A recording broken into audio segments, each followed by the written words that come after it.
YouTube channel अद्भुत शब्द ज्ञान में आप सबका स्वागत और हार्दिक अभिनंदन।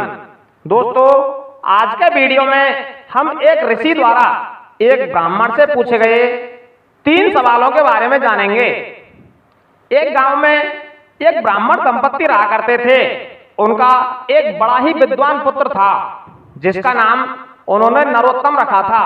नरोत्तम को बचपन से ही वेद पुराणों आदि धार्मिक ग्रंथों को पढ़ने में बहुत अधिक रुचि थी।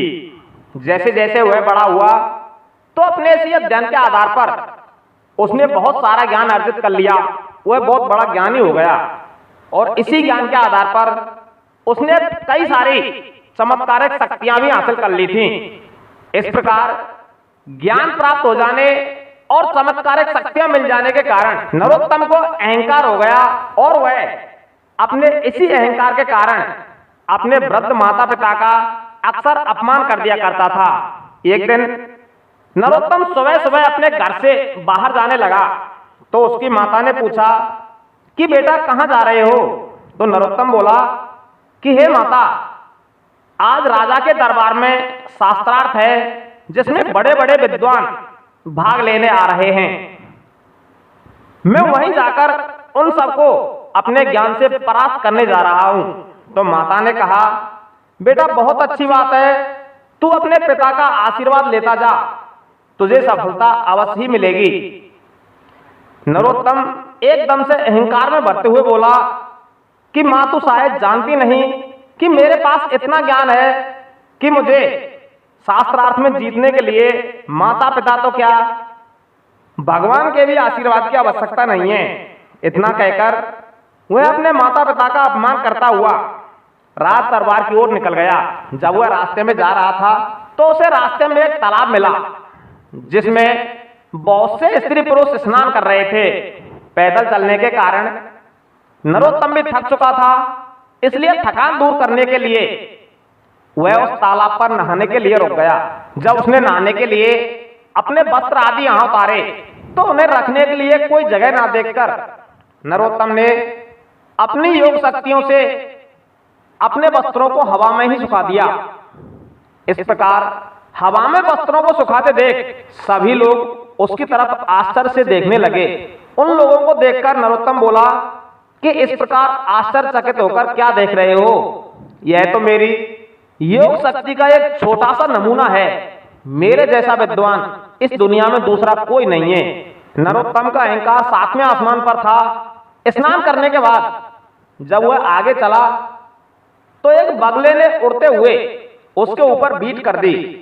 इस पर नरोत्तम को भारी क्रोध आया।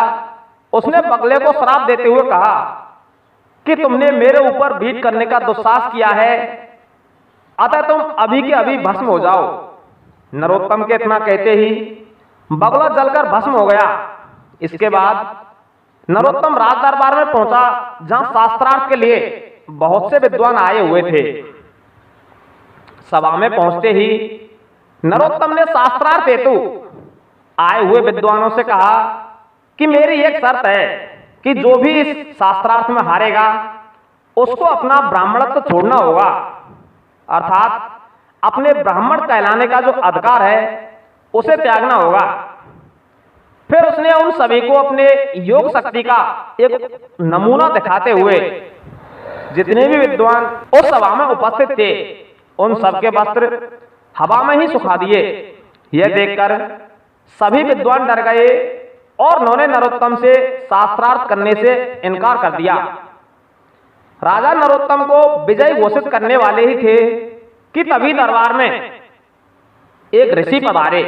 ऋषि द्वारा शास्त्रार्थ की चुनौती दिए जाने पर नरोत्तम ने उन ऋषि को उन विद्वानों के वस्त्र दिखाते हुए कहा कि मैंने अपनी योग शक्ति से इन ब्राह्मणों के वस्त्र हवा में ही सुखा रखे हैं। आपके पास क्या इस प्रकार की कोई शक्ति है? नरोत्तम ऋषि को बता ही रहा था कि अचानक सभी वस्त्र पुनः विद्वानों के शरीर पर आ गए। इसे देख राजा ने दोनों को शास्त्रार्थ करने की अनुमति दे दी। तो ऋषि ने नरोत्तम से 3 सवाल पूछे और कहा कि यदि तुम मेरे इन 3 प्रश्नों का जवाब दे देते हो तो मैं हार स्वीकार कर लूंगा। तो इस प्रकार से ऋषि ने जो 3 सवाल उससे पूछे थे, उनमें पहला था कि मनुष्य के लिए धर्म, स्वर्ग और तपस्या क्या है। दूसरा प्रश्न था मनुष्य के जीवन के 5 महायज्ञ कौन से हैं। और तीसरा प्रश्न जो साधु ने किया था वह था कि इस संसार में सबसे निकृष्ट और बलहीन व्यक्ति कौन है। ऋषि के प्रश्नों को सुनकर नरोत्तम सोच में पड़ गया और एक भी प्रश्न का उत्तर नहीं दे सका। तो ऋषि ने उसे प्रश्नों का उत्तर देने के लिए 1 सप्ताह का समय दिया और कहा कि यदि तुम 1 सप्ताह में भी अगर इन प्रश्नों का उत्तर दे देते हो तब भी मैं अपनी हार स्वीकार कर लूंगा। नरोत्तम इन प्रश्नों का उत्तर खोजने के लिए निकला। उसने बहुत कोशिश की और कई अन्य व्यक्तियों से भी पूछा, मगर उसे किसी भी प्रश्न का उत्तर नहीं मिला। इसी तरह उन प्रश्नों के उत्तरों की खोज में भटकते हुए वह एक स्थान पर बेहोश होकर गिर गया। जब उसे होश आया तो उसने देखा कि एक व्यक्ति अपनी मशक में से जो पानी रखने का जो बर्तन होता है उससे उसके मुंह पर पानी डाल रहा था। होश में आते ही नरोत्तम उस व्यक्ति पर बड़ा क्रोधित हुआ और बोला, अरे नीच, तूने मेरा धर्म भ्रष्ट कर दिया, मुझे अपवित्र कर दिया है। वह व्यक्ति बोला, हे ब्राह्मण देवता, आप बेहोश थे, इसलिए आपको होश में लाने के लिए मैंने आपके मुख पर पानी डाला है। इस प्रकार वार्तालाप के दौरान उस व्यक्ति को नरोत्तम के हाथों में लगी वह पट्टिका दिखाई दी जिस पर वे 3 प्रश्न लिखे हुए थे। उसने नरोत्तम से पूछा कि हे ब्राह्मण, आप यह प्रश्नों की पट्टिका लिए हुए क्यों घूम रहे हो। तो नरोत्तम ने उससे कहा कि मैं इन प्रश्नों के उत्तर खोज रहा हूं, परंतु तुम जैसा अज्ञानी इन प्रश्नों के क्या उत्तर दे सकता है।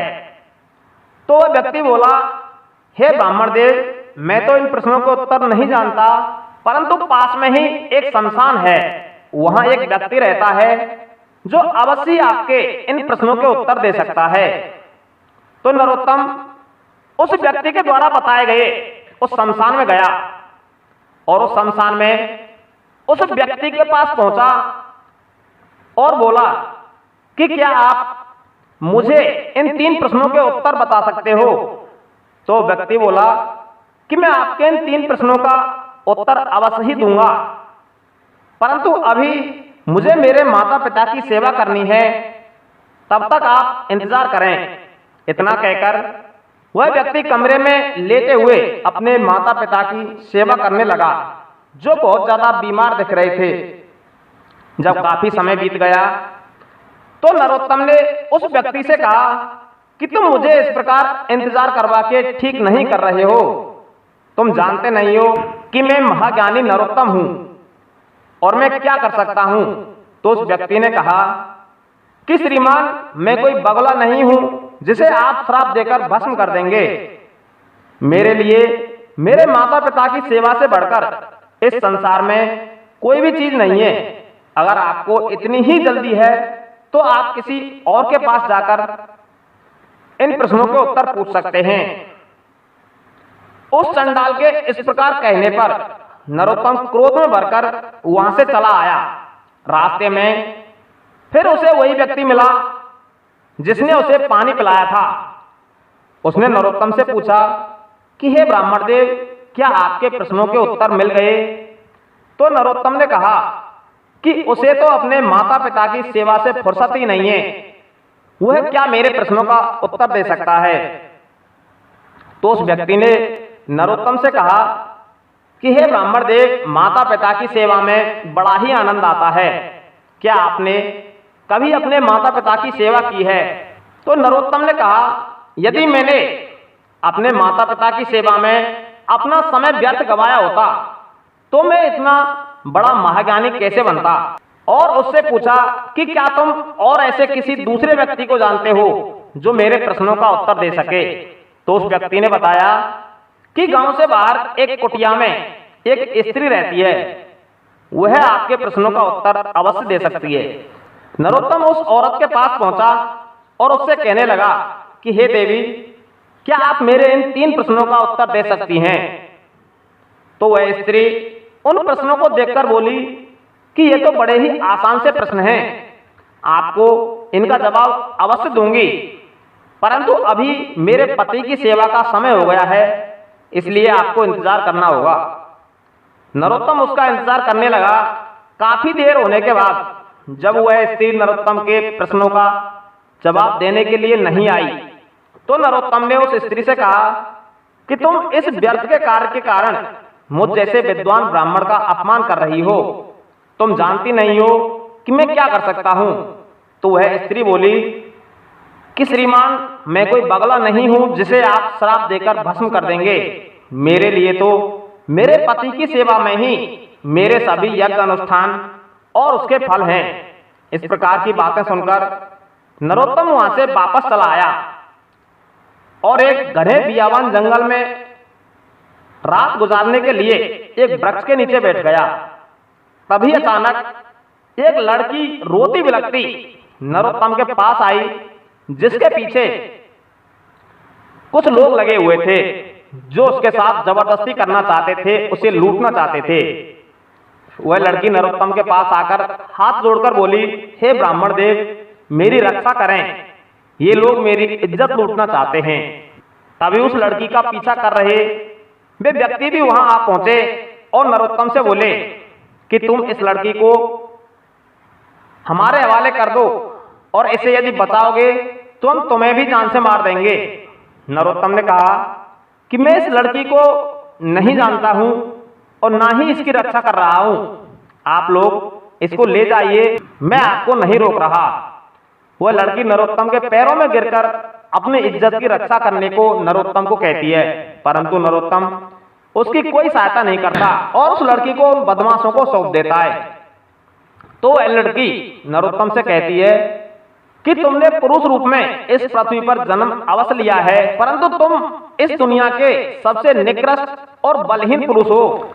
इस प्रकार साधु द्वारा दी गई नरोत्तम को 7 दिन की अवधि पूरी हो गई और अगले दिन राजसभा में नरोत्तम किसी भी प्रश्न का उत्तर नहीं दे पाया और अपनी पराजय स्वीकार करके ऋषि से उन प्रश्नों के उत्तर पूछने लगा। तो ऋषि ने बताया कि मनुष्य के लिए माता पिता की सेवा ही धर्म, स्वर्ग और तपस्या है। दूसरे प्रश्न का जवाब देते हुए ऋषि ने कहा कि एक स्त्री के लिए अपने पति की सेवा से बढ़कर कोई दूसरा यज्ञ नहीं है। तीसरे प्रश्न का जवाब देते हुए ऋषि ने कहा कि जो व्यक्ति नारी की अस्मिता की रक्षा नहीं कर सकता वह इस दुनिया का सबसे निकृष्ट और बलहीन पुरुष होता है। हमारा यह वीडियो यदि आपको पसंद आया हो तो इस वीडियो को ज्यादा से ज्यादा लाइक करें, शेयर करें और हमारे चैनल को सब्सक्राइब अवश्य कर लें। धन्यवाद।